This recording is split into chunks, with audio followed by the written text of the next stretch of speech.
सभी लोगों को लगता है अमेरिका एक ऐसा देश है जिसके पास सारी शक्तियां हैं, हर तरह से सुख संपन्न है और लगना भी चाहिए। दोस्तों, वास्तव में ऐसा है भी। आज हम बात करेंगे क्या वास्तव में अमेरिका पहले इतनी शक्तिशाली था? क्या वो किसी और का गुलाम था या नहीं था?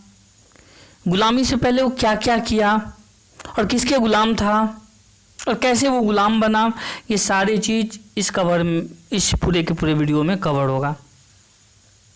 आप सभी से मैं विनती करता हूँ कि आप वीडियो को अंत तक देखें ताकि आपको सही ढंग से हर चीज़ की सुविधा और समझ हो जाए।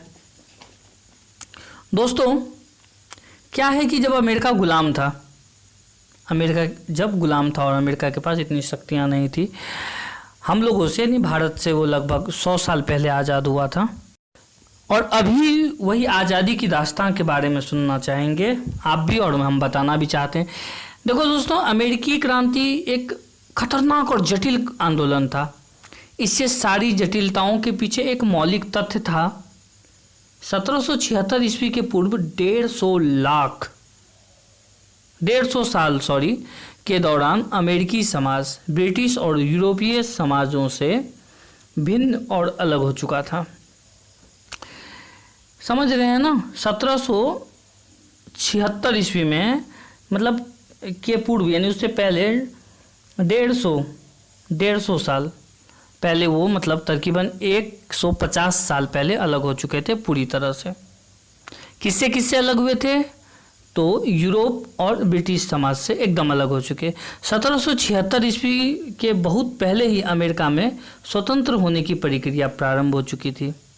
क्रांति तो इस प्रक्रिया का एक छोटा सा परिणाम था। दोस्तों, 1776 ईस्वी में यूरोप से भिन्न दुनिया में अमेरिकियों के रहने का जो सबसे स्पष्ट लक्षण था वो था उनकी जीवंत अर्थव्यवस्था, जो अमेरिका के विहदरों में विकसित हुआ। यह एक उपलब्धि थी जिसका श्रेय उपनिवेशवादियों के कठोर परिश्रम और पटुता को दिया गया। ग्रेट ब्रिटेन का कोई व्यक्तिगत इसका श्रेय नहीं चाहता है। जितने उपनिवेशवाद थे, जो उपनिवेशी देश था, उन्होंने काफ़ी मेहनत किया और वो अपने मेहनत से वो आगे बढ़ते गए, बहुत ज़्यादा आगे बढ़े। उपनिवेशिक अर्थव्यवस्था की रीढ़ विविधतापूर्ण कृषि व्यवस्था ही थी। न्यू इंग्लैंड और मध्यवर्ती उपनिवेशों के छोटे और व्यक्तिगत फॉर्म थे, जो दक्षिण में बड़े बड़े बागान जिसमें गुलामों द्वारा खेती कराई जाती थी। दोनों क्षेत्रों के बीच अमेरिकी लोग कई तरह के फसल पैदा करते थे, जैसे अनाज, तंबाकू, चावल, नील, सब्जी, फल और कई अन्य चीज़। इस व्यवस्था में न केवल तेज़ी से जो है जनसंख्या बढ़ी, और व्यवस्था मतलब इस काम में जनसंख्या काफ़ी बढ़ गया, काम में लग गए, लोगों को खिलाया पिलाया, और इतना ही नहीं बल्कि निर्यात के अतिरिक्त और भी साधन उपलब्ध करवाया। पश्चिम में विशाल भूभाग खाली था उस समय, जिसे अभी तक उपयोग में नहीं लाया गया था दोस्तों, और इसने यहाँ के लोगों को महान आर्थिक अवसर प्रदान कराया। उन लोगों को लगने लगा कि नहीं भाई, ऐसे बहुत मौके हो सकते हैं जो अमेरिका काफ़ी विकसित हो सकता है। अमेरिका वासियों ने वाणिज्य और उद्योग की कभी अवहेलना नहीं की। न्यू इंग्लैंड और मध्यवर्ती उपनिवेशों के व्यापारियों ने अमेरिका के अंदर उन्नतिशील व्यवसाय की रूपरेखा को देख लिया था और उस काम में पड़ के उसे विकसित भी किया। दोस्तों, उन्होंने समुद्र पार ग्रेट ब्रिटेन, वेस्ट इंडीज और यूरोपीय देशों के साथ भी व्यवहार किया।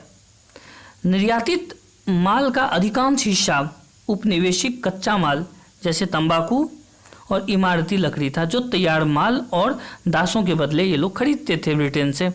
मतलब यहाँ से कच्चा माल दिया जाता था और वहाँ से दास दिया जाता था।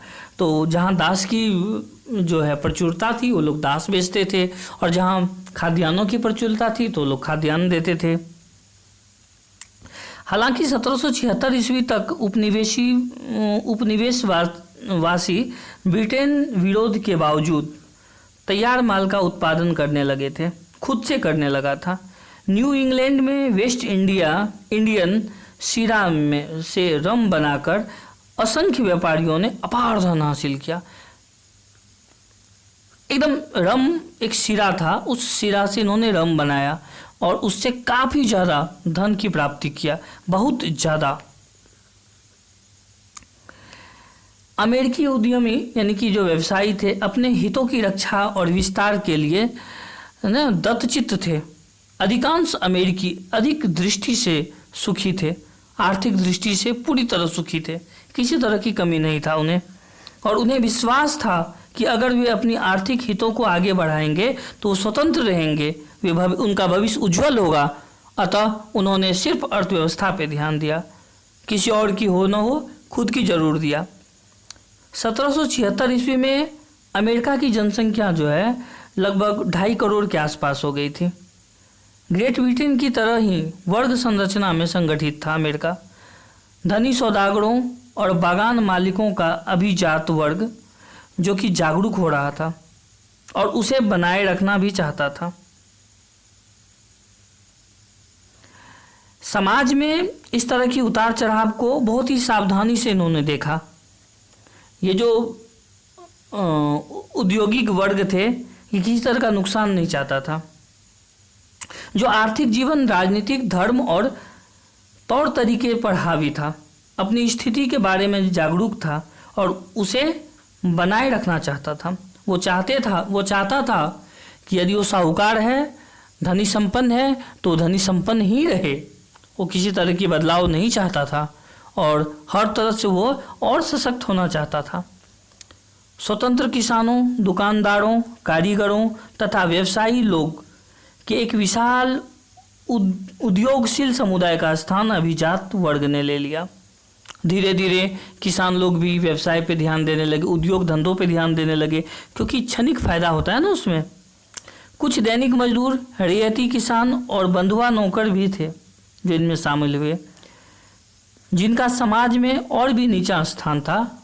जो नीचे लोग थे, दबे कुचले लोग थे, वो जाते गए और इसमें शामिल होते गए। किसी तरह की ऊंच नीच और किसी तरह की समस्या नहीं हुई। फिर एक और था, वो था हबशी गुलाम, वो भी जाके इसमें शामिल हो गया। यह सामाजिक संरचना यूरोप जितनी अपरिवर्तनशील तो नहीं थी, यूरोप के किसी अभिजात वर्ग का अमेरिका में जो है वो इमर्ज नहीं हुआ था, और न ही उपनिवेशीवाद अभिजात परिवारों की वंश परंपराओं को की जड़ें यूरोप में मिलती थी। मतलब किसी तरह से यूरोप से संबंधित नहीं था ये लोग। फिर भी किसी न किसी तरीके से इसका अस्तित्व जो है, वर्चस्व भी कायम होने लगा था। दोस्तों, एक खास बात है कि अमेरिकी अभिजात तंत्र जो है रक्त पर नहीं कार्य करता था, बल्कि वो जो है इससे बिल्कुल विपरीत संपत्ति पर आधारित था। निचले वर्ग के जो व्यावसायिक और सौभाग्यशील लोगों के लिए परिश्रम से प्राप्त ऐश्वर्य द्वारा अभिजात वर्ग का दर्जा प्राप्त करना संभव था। यदि जो लोग काफ़ी नॉर्मल थे, गरीब थे, वो चाहते तो पैसे से अपने आप को उच्च श्रेणी में स्थापित कर सकते थे। निचले तबके के ऐसे लोग जो अभी जातीय प्राधान्य का विरोध करते थे, प्राधान्य जो थे उनका विरोध करते थे, तो सीमांतों में जाकर बच सकते थे।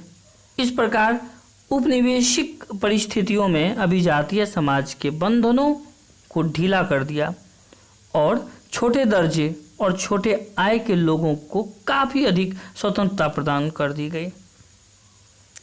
भाई, जिनको समझ में नहीं आ रहा था वो जा सकते थे, वो छोड़ सकते थे मुद्दा को, वो उस जगह से वो हट सकते थे। उसके लिए अमेरिकी सरकार और अमेरिकी की जो पद्धति उपनिवेशीवादी थी पूरी तरह स्वतंत्र थी वो। और इससे क्या मिला, छोटे छोटे जो साहूकार थे, छोटे छोटे जो बिजनेसमैन थे, उद्यमी थे, उसे काफ़ी ज़्यादा सहयोगी मिला, उससे बहुत ज़्यादा वो लोगों को मदद मिला था कि वो बूस्ट हो सके, आगे जा सके।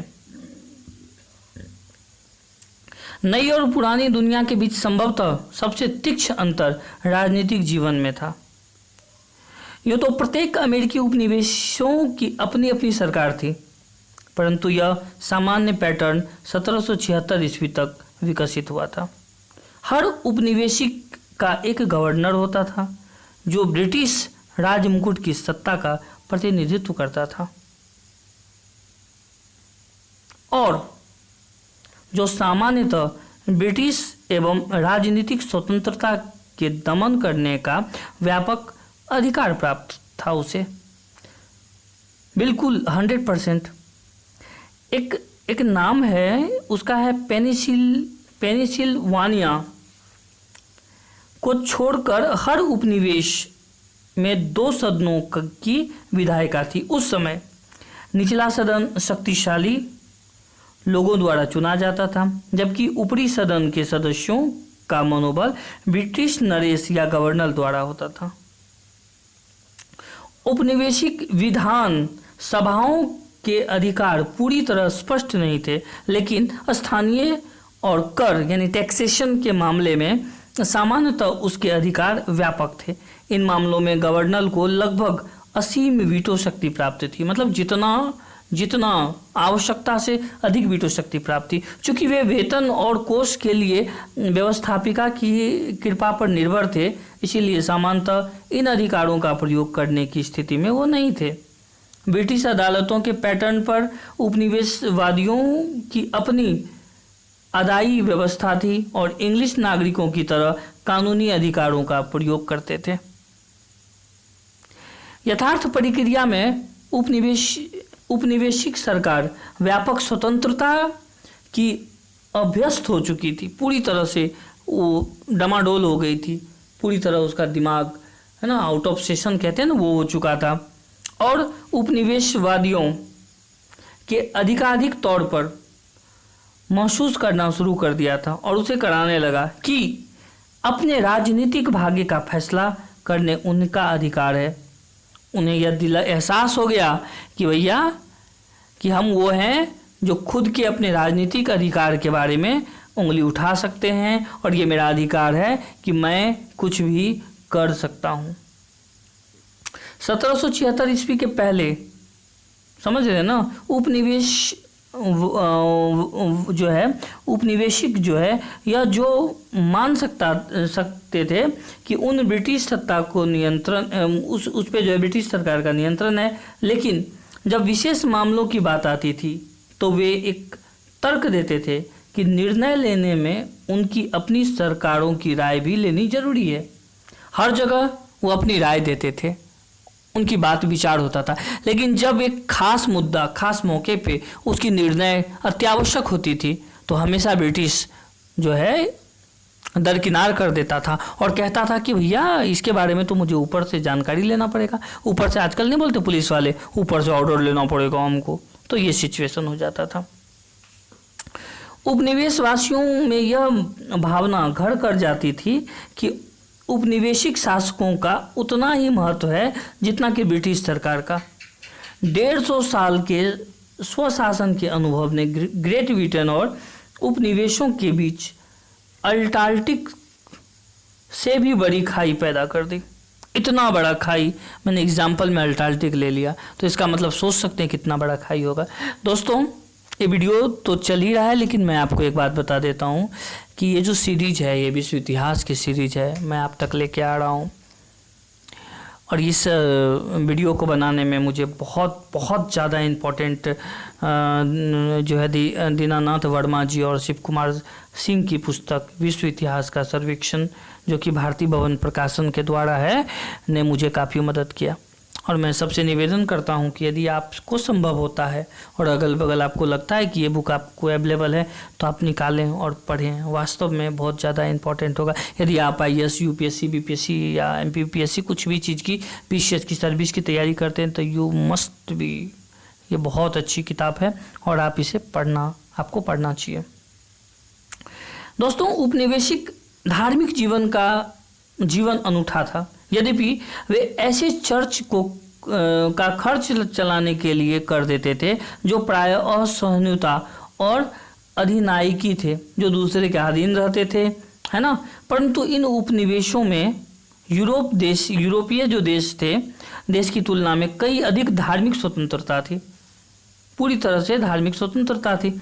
स्थापित प्यूटियर और एंगोलिकन धर्म के आसपास प्रोस्टविरेरियन और Quaker, Lutheran, Dutch, reformed, Roman Catholic और यहूदियों के लिए भी यहाँ काफ़ी जगह था।